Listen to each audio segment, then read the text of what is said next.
Good morning boss. వచ్చాం sir. మళ్ళీ soldiers ఎక్కడ ఉన్నారు? రెడీగా ఉన్నాడు సార్.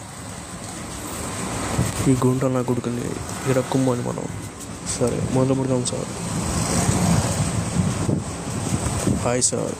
ఏంట్రా హాయ్ ఇప్పుడు చెప్తున్నాం? మనం దొరికిపోయాం సార్. అందుకే హాయ్ చెప్పా. ఇంకోసారి ట్రై చేయండి, వాటిని వదలమాకండి. Okay sir.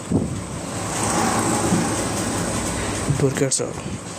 మిస్ అయ్యాడు సార్. మళ్ళీ ఇంకోసారి మిస్ అయితే నిన్నే వేస్తాం ముందు. ఆగండి సార్, కంగారు పడమాకండి. అండి మనం తొందరగానే వేసేస్తాం సార్. ఓకే వేసేయండి. ఆడు చచ్చాడు సార్. ఓకే అదరగొట్టాలి, మీరు మామూలుగా కొట్టకూడదు. Okay sir. పిచ్చ కొట్టుడు కొడుతున్నాం సార్. అలా కొట్టండి. ఈ గ్యాంగ్స్టర్స్ అందరం బతకకూడదు.